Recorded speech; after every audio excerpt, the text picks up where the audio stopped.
Olá, meus queridos.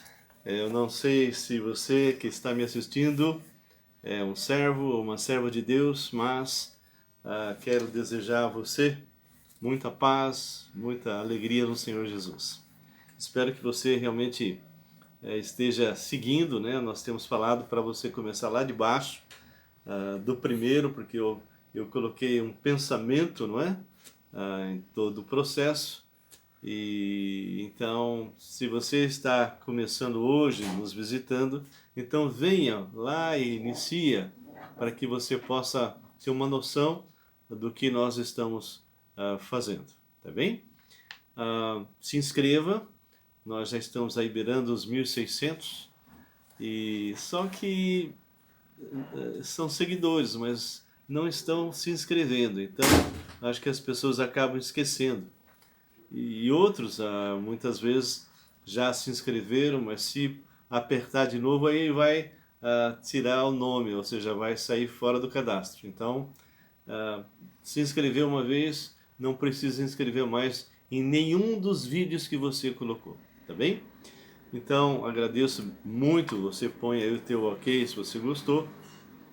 E hoje nós vamos estar dando prosseguimento ao Começando Sua Nova Vida. Para quem está entrando agora, nós estamos estudando esse pequeno livro. Esse trata de várias partes importantes das Escrituras e da Igreja e do ser humano, né, que somos nós, aquele que realmente recebe Jesus Cristo como Senhor e Salvador, tem uma vida transformada, uma vida mudada, ok? Então, querido, nós já estudamos até agora vários pontos que já estão aí em vídeos e que você pode estar trabalhando com isso. Então, começando sua nova vida nos diversos pontos, por exemplo, começando sua nova vida com Cristo, começando sua nova vida de comunhão com Cristo, começando sua nova vida no Espírito Santo, começando sua nova vida de crescimento em Cristo, começando sua nova vida na oração, e o sexto, que nós já fizemos, o último, que nós já fizemos, começando a sua nova vida em comunhão com outros cristãos, que é o relacionamento da igreja, onde nós distinguimos a igreja que nós chamamos de universal da igreja local. Aliás, uma irmã me ligou assim meio apavorada, tadinha, preocupada, e valeu até a colocação dela, porque a palavra universal tem sido usado aí por uma denominação. Não, não tem nada a ver a igreja universal que eu estou colocando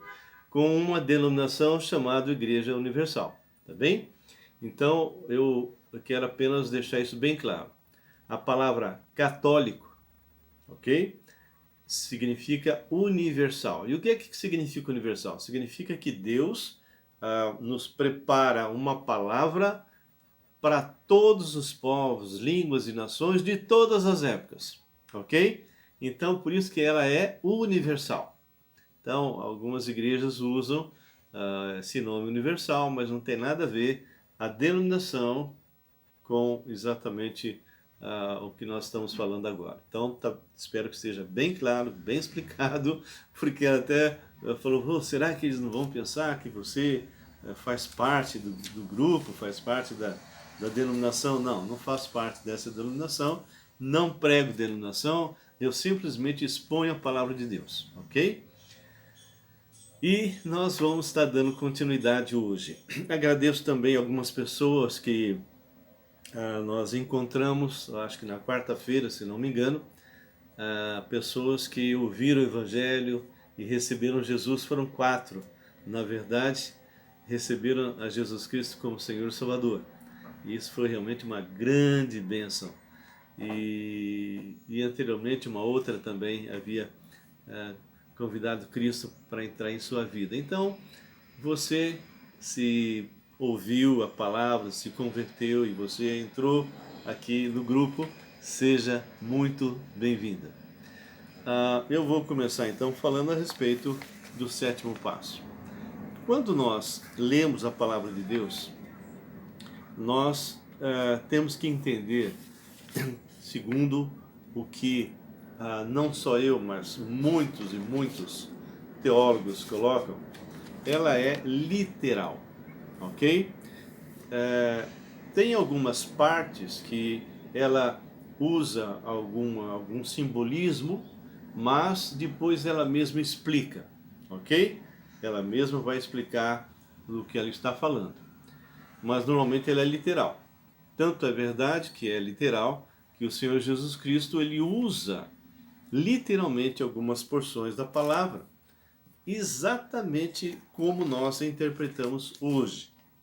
E eu gostaria de dar um exemplo, porque as pessoas muitas vezes elas têm uma dificuldade muito grande em olhar a palavra de Deus e analisar essa palavra e aplicar essa palavra na vida.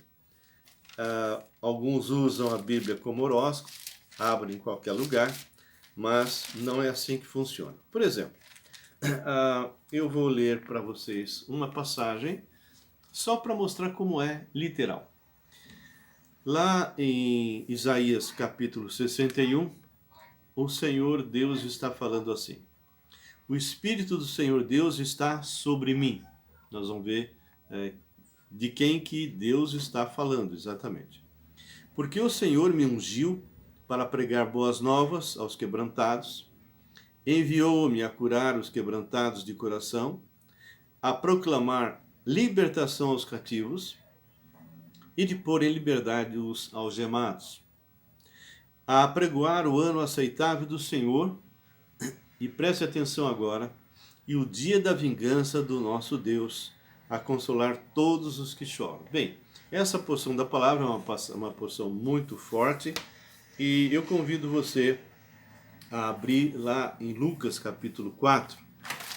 Lucas 4 vai estar falando da mesma passagem, e alguém está citando essa passagem, e alguém que está citando essa passagem nada mais é do que o nosso Senhor Jesus Cristo.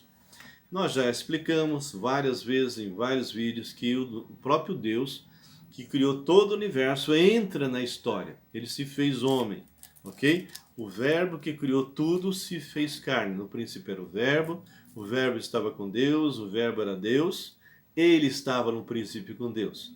Todas as coisas foram feitas por intermédio dele, sem ele nada do que foi feito se fez, e assim ele vai citando mais algumas coisas. Bem, quando ele entra na história, ele se esvazia como Deus, sem nunca deixar de ser Deus. Ele é Deus homem agora, ele assume a forma de servo. E ele está agora dentro de uma sinagoga. E alguém passa para ele o livro de Isaías. E aqui diz assim: então, capítulo 4, versículo 17. Então lhe deram o livro do profeta Isaías, e abrindo o livro achou o lugar onde estava escrito: o Espírito do Senhor está sobre mim, pelo que me ungiu para evangelizar aos pobres, enviou-me para proclamar libertação aos cativos e restauração da vista aos cegos, para pôr em liberdade os oprimidos e apregoar o ano aceitável do Senhor. Tendo fechado o livro, devolveu ao assistente, sentou-se, e todos na sinagoga tinham os olhos fitos nele. Por que que todos estavam com os olhos fitos nele? Primeiro, porque ele abriu uma passagem muito forte, e essa passagem, ela despertava nas pessoas a necessidade de ser completada. Por quê?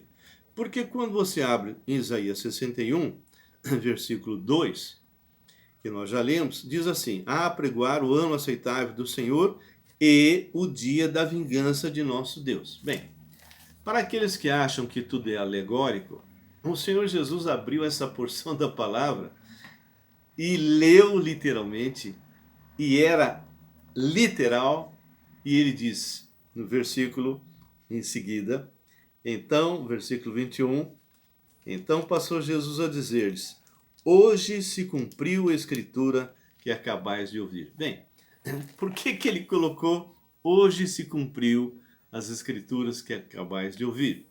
Porque a primeira parte que ele leu fala sobre o servo sofredor, a sua primeira vinda. E ele não leu, por isso que o pessoal estava atento, curioso, porque ele não leu o restante. E o dia da vingança de nosso Deus, a consolar todos os que choram. Por que que ele não leu? Porque se ele tivesse lido o dia da vingança, ele não poderia falar o que ele falou. Hoje se cumpriu a escritura que acabais de ouvir. Por quê? Porque essa segunda parte só vai acontecer quando ele voltar, no final da grande tribulação. No final do 7º ano, e nós vamos falar mais à frente sobre a parte de escatologia. Quando Jesus voltar, nesse dia, é o dia que ele está citando aqui em Isaías, o dia da vingança. Se ele tivesse citado isso, ele não ia poder dizer hoje se cumpriu. Por quê? Porque ele só citou a primeira parte, que é do servo. Bem, você já entendeu, já percebeu que a palavra de Deus realmente é literal.